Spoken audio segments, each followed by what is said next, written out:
What is up, guys and gals? This is Brandon, back on Brandon Coin, and we're just checking back in today to do a rig recap or revisit of the GTX 1050 build.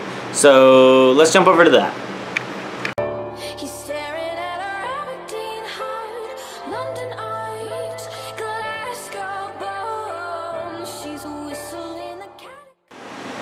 Alright, so it's taken shape and a couple things have changed.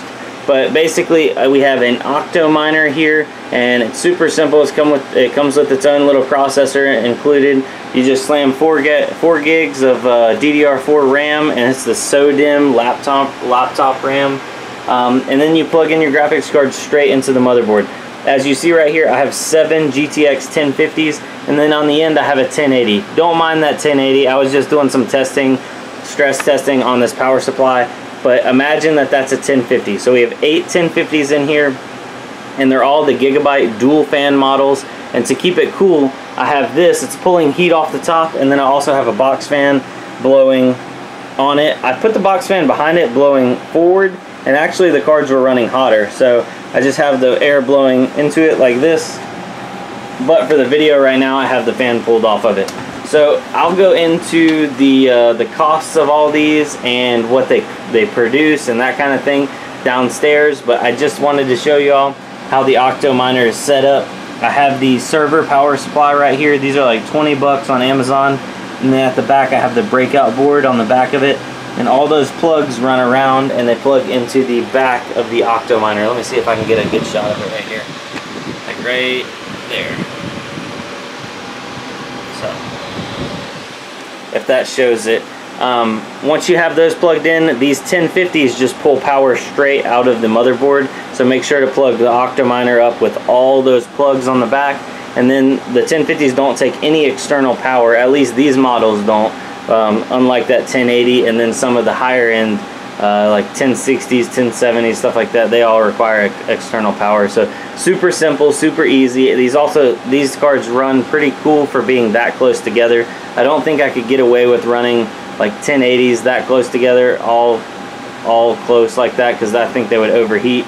But yeah, so let's go look at the profitability and go from there. By the way, I am running this on Simple Miner OS, SMOS. It's on this USB stick.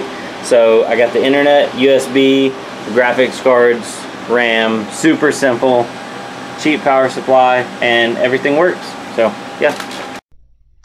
Alright guys, I just wanted to take this part of the video and take it into the more technical side. You saw kind of like hands-on how it's running, that kind of thing.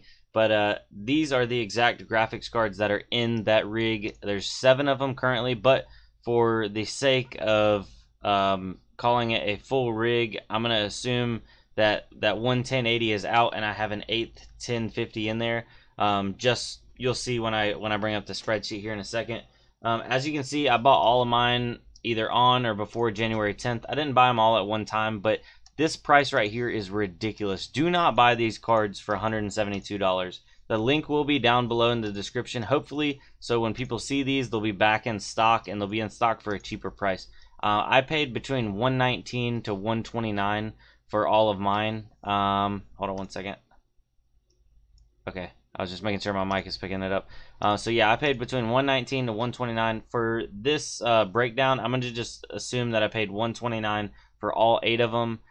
Then it's running on the Octominer board. I got the board for $199. It looks like it's still on sale from $230 down to $199. I'll put the link for that down below also. Then the server power supply that I'm running it off of is the HP Gold 750 watt. These things are still an awesome deal at $21.99.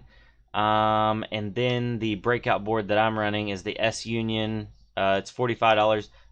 There are better ones out there that I've seen, but this is the only one that I've personally used. So this is the only one I can put a personal Brandon Coin stamp of approval on that actually works. But I really want to get next time one of the ones that has the voltage readout on it, just to make sure everything's going all hunky-dory. But now to the nitty-gritty and the meat of the situation.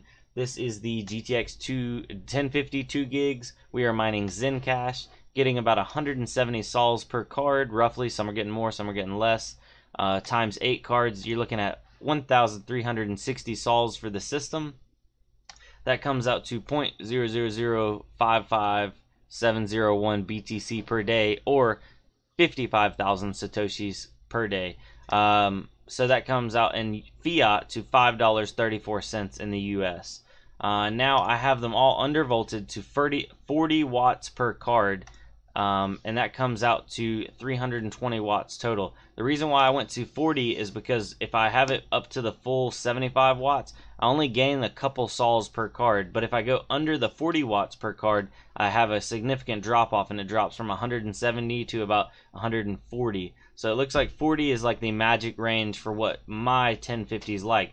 Now, take that with a grain of salt. All graphics cards are different, so you do need to test this out and like kind of feed it more or less power to find out what they like. But my system's pulling about 320 watts, so it's not even putting a strain on that 750 watt gold power supply. And you times that by 24 hours, that comes to 7,680 watts divided by 1,000. So that gives you 7.68 kilowatts per day. Now you times it. This is where you may need to change the equation for you, but I pay 9 cents per kilowatt hour total. I don't have a transfer fee, delivery fee, nothing like that over here in North Carolina where I live. It's just 9 cents per kilowatt. So that comes out to run this rig, it costs me 69 cents per day. So that ends up being $4.64 after electricity is what it actually makes. Now, my total cost is right at $1,300, and that's assuming the graphics cards were $129 a piece. I got the Octominer at $199 and the server power supply at $22 and the breakout board at $45. So that brings our return on investment at 280 days. Now I've had this system up and running since early January, I do believe. So I've already mined through that huge dip that we had, and while we went through that dip, I was mining on Equihash, and I noticed I was mining a lot more coin than I am currently now. So my ROI, I've basically almost hit it because I was able to mine so much Zencash, and I just left this system on Zencash. And now that Zencash like went from, when I was mining it, Zencash was down to like $14 and $15 a coin, and the difficulty was actually, I guess, going down because I was getting a lot more coin. Now that Zencash is up almost $40 a coin, I have all those Zencash coins that I was hodling or holding on to, and yeah, it's basically paid off this system. I don't want to say that's the magic recipe for everyone, but these 1050s really like mining Equihash algorithm. That seems to be their strong suit. Since they're only a 2 gigabyte card, they cannot mine Ethereum.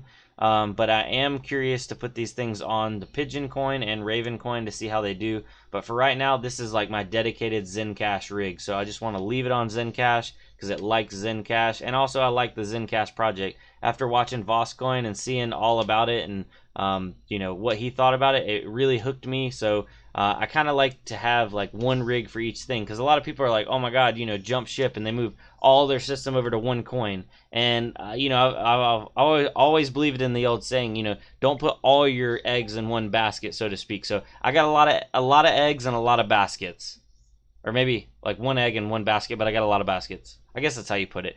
But yeah, so thanks for watching, guys. I really do appreciate it. And if you like this kind of stuff, like rig revisited videos where I've kind of like figured out the rig and it's kind of stabilized now, other than this one needing to pull that 1080 out of there, but where it's stabilized and it's like up and running and it's just doing its thing, let me know in the comments down below, and I can kind of do this with my other setup. Like I have my 1060 rig. That was actually my first dedicated rig, so I could go back and revisit that and kind of see how it's done and see if it's actually paid for itself. But this machine is probably less than 60 days away from ROIing. But technically, until I sell the coins, I haven't made $1. All I've made is a bunch of digital currency, which I was joking about that to my parents. I went over there for dinner a couple nights ago, and I was talking to my mom, and she's like, you know, you buy all this computer hardware to mine this stuff that technically doesn't exist, right? And I'm like, yeah, well, I guess, you know, you can kind of look at it like that. So she's like, then you take the money that doesn't exist and convert it over to real money. So people are paying money for fake money. And I'm like, oh, that's not fake money. But she was just trying to make the analogy that, you know, basically, like, having these systems is like having a money tree, and you just like let it grow money. And I was like, you know, you're stretching it a little bit, but I see where she's coming from. So, you know, don't know why I shared that story, but anyway, thank you guys for watching. I need to get off here before I get sidetracked again. This is Brandon on Brandon Coin, and I will see y'all tomorrow. Adios.